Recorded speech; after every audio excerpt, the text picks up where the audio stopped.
right, everybody, welcome to another deep dive. I am pumped for this one because we're tackling something you guys specifically requested.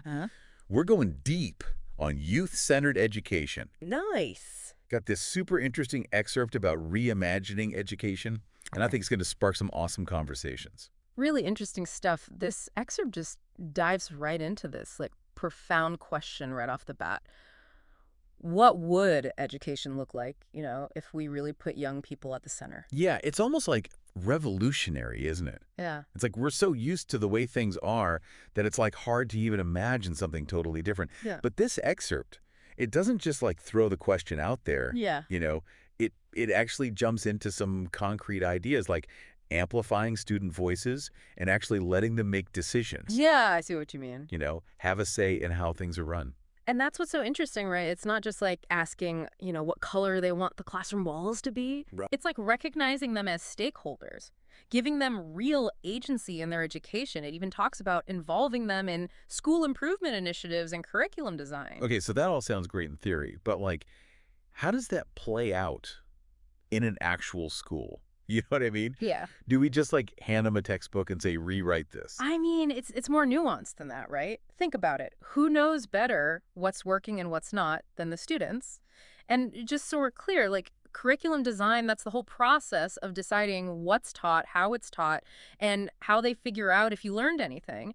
So, involving students could mean like getting their feedback on teaching styles, suggesting topics they're passionate about, or even trying out new learning technologies.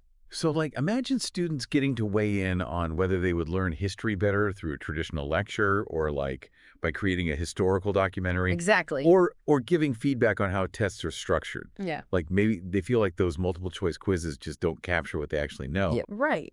It's about giving them a voice. That makes a lot of sense. And it's not all just about the academics, is it? No. The excerpt talks about this idea of student leadership and advocacy. And I got to admit, that sounds a little intimidating to me. Yeah. You kind of get this picture of like every student running for student government or something, right? I was thinking like protests and stuff. But that's not really what it's about. It's about cultivating like a sense of responsibility, empowering them to identify issues they care about and then figure out how to solve them. So less about megaphones, more about giving them the tools to actually create change. Exactly. And there's this great example in the excerpt. It talks about a group of students advocating for more mental health resources in their school. They saw a need, got organized, and met a really strong case to the school board. It wasn't easy, but they ended up making a real difference. It's kind of amazing. What strikes me about all of this is that it's like flipping the script, right? Education isn't about passively absorbing information. It's about actually shaping the experience, being part of the process. Exactly. And that brings us to another key idea from the excerpt. This one's about creating learning experiences that are relevant, engaging, and meaningful. Okay, here it comes. You're going to tell me to ditch the textbooks, aren't you?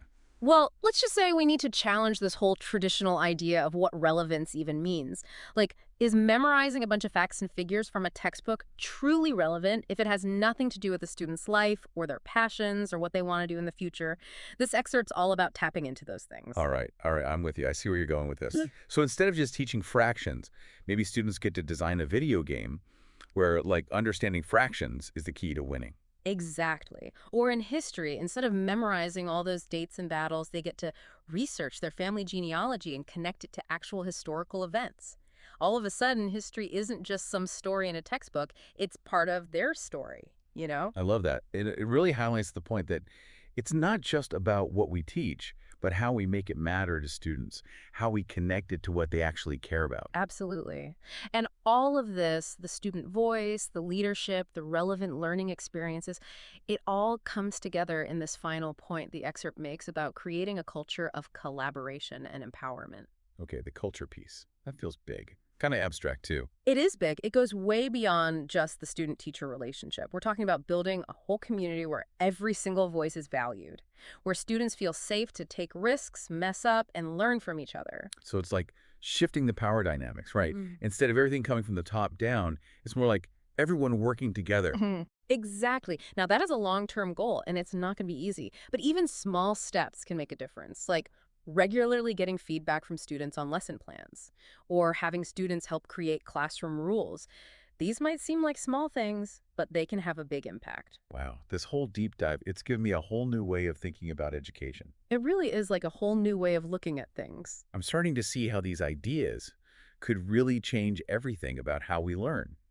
And I mean, everything. It's pretty exciting to imagine what could happen when we give young people the power to shape their own education.